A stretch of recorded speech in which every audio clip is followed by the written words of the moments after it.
গুৱাহাটীত দুখনকৈ IPL match খেলিব ৰিয়ান পৰাগে। ৰিয়ানৰ 6 চাবলৈ ৰৈ আছে অসমৰ লগতে উত্তৰ পূৰ্বাঞ্চলবাসী। প্ৰাক্তন ৰঞ্জী ক্ৰিকেটাৰে কি ক'লে এই সম্পৰ্কে?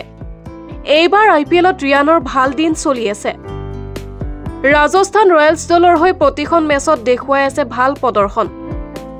অৰেঞ্জ কেপৰ দৌৰতো আছে অসম সন্তানগৰাকী। গুৱাহাটীত হ'ব দুখনকৈ IPL, 15 মে আৰু 19 মে। ৰাজস্থানৰ দ্বিতীয়খন ঘৰুৱা খেলপথাৰ গুৱাহাটীৰ বৰ্ষাপাৰা ক্ৰিকেট ষ্টেডিয়াম।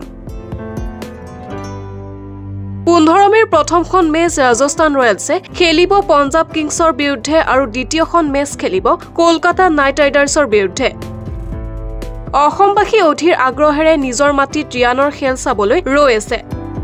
প্ৰাক্তন ৰঞ্জী ক্ৰিকেটাৰ গুৱাহাটীৰ সাজ্জাদ জাহিৰ হুছেইনো ৰিয়ানৰ বৰ্ষাপাৰা ষ্টেডিয়ামত প্ৰদৰ্শনক লৈ আশাবাদী। ডেফিনেটলি ৰিয়ানৰ যিটো পাৰফৰ্মেন্স এতিয়া চলি আছে IPLত বিৰাটেই দুৰ্দান্ত পাৰফৰ্মেন্স আৰু আগন্তুক দিনত আমি ভাবোঁ যে এই দুখন যিটো মেটচ আছে তেখেতে ডেফিনেটলি 27 তাৰিখৰ এখন মেটচ আছে, সেইখনতো তেখেতে ভালকৈ তেওঁৰ নিজৰ পাৰফৰ্মেন্সটো কৰিব আৰু অহা আমাৰ 15 আৰু 19 তাৰিখে যিটো IPL গুৱাহাটীত অনুষ্ঠিত হ'ব তাতো আমি আশাবাদী তেখেতে যাতে ভাল পাৰফৰ্মেন্স কৰি আৰু ইণ্ডিয়া টিমত এবাৰ ৱৰ্ল্ড কাপৰ বাবে নিৰ্বাচিত হ'বলৈ তেখেতে দুৱাৰ খুলি দিয়ে।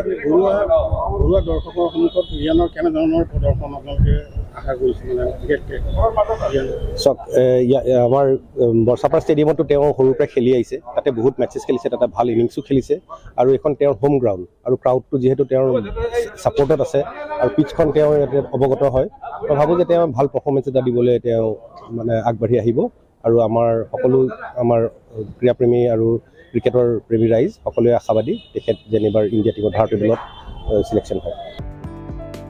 ৰাজস্থান ৰয়েলছে 27 এপ্ৰিলত লক্ষ্ণৌৰ বিৰুদ্ধে খেলিব। যদিহে সেই মেচখনত দলটো জয়ী হয় তেন্তে পোনে পোনে প্লে অফলৈ কোৱালিফাই হ'ব।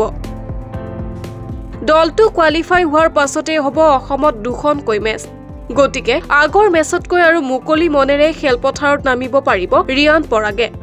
ঘৰুৱা মাটিত খতক অৰ্জন কৰক ৰিয়ানে, এই আশা কৰিছে সকলো ক্ৰিকেট প্ৰেমীয়ে। News desk report, Olympia sports.